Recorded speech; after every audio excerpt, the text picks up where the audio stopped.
না হতায় তাদের পুষ্টিকে আমি যা তা করে চলে যাবো। আমার ছেলেকে ঢুকে দেবো, রেপ করে চলে যাবে। আমার ছেলেকে ঢুকে দেবো, রেপ করে চলে যাবে।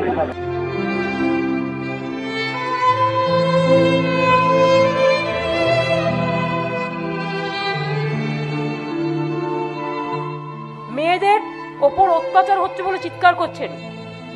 যে কোনো ঘটনা ঘটা সেটা অন্যায়, এটা যাতে না হয় সেই জন্য তো মেয়েদেরই নিজেদের রুখে দাঁড়াতে হবে।